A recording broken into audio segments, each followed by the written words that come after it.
Hi guys, Rob from Iceboxauto here today. Just going to show you this install on a Peugeot 3008.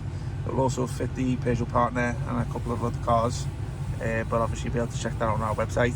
I will zoom in a short while, but I just want to show you this view and angle of the video because I want to show you that we fitted it into a car with the original Navi screen. As you can see, just here is the flip lid. But I will pre-warn you because this gets unplugged from the original panel that you're down here.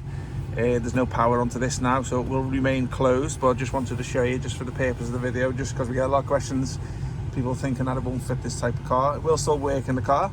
The CAN bus still links with the steering wheel controls and car's computer information, but just the only negative is that will be redundant and that will remain closed.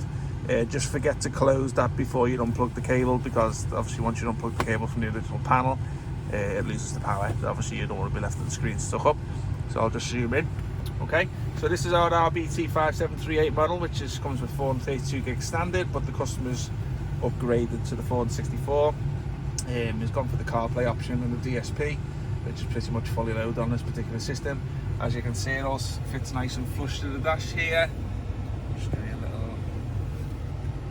So when you basically remove your panels and your button console here, you will be left with a plastic bar which goes right central, right through the dash here. Obviously you just cut that out with a little hacksaw, and then obviously you would have the system fits in nice and snug. So this is the CarPlay, which is all pre-set up for the purpose of the video. So but just as you can see, it's nice and responsive with the 8-core processor. Just to let you know, the 8-core processor is standard on both the 432 gig and the 464 gig. So it will be nice and responsive. So if we just go back to the original car setting here, this is where you would have your original home page here.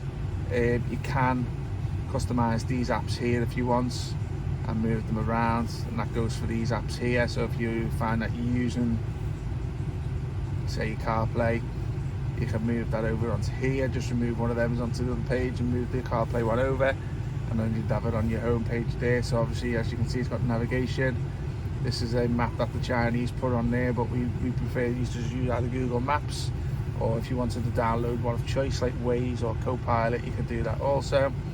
Comes with FM AM radio. As you can see, it's got the radio station name there, which obviously has RDS. So if you wanted to do a tune in there, you just use this magnifying glass down here.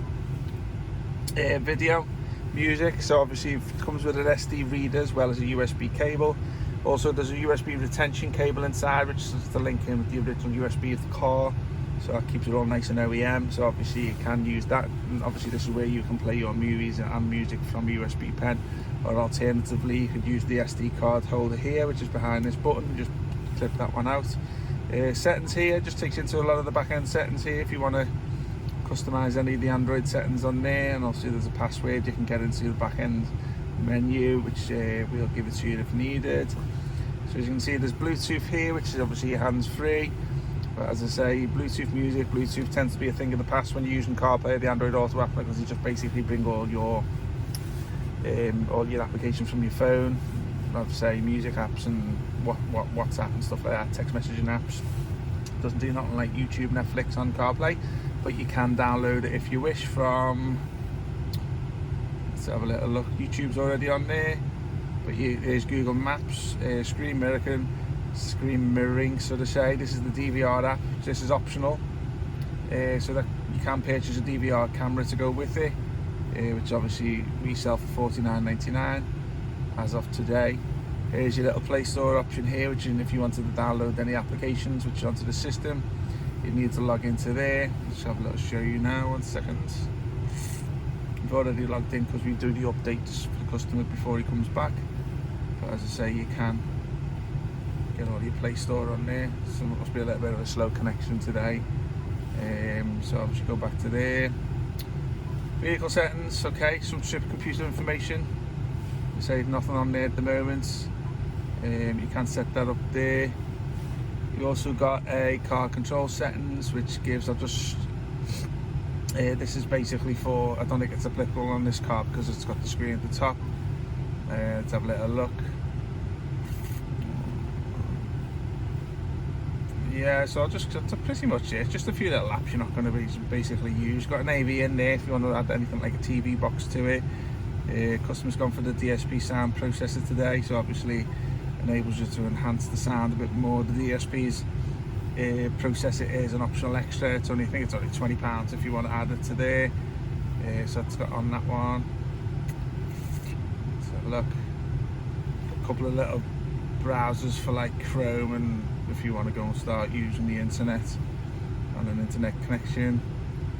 It does take a 4G SIM card too, 4G dongle should I say, with SIM card if you want to go down the route of keeping it separate to your hotspot on your phone.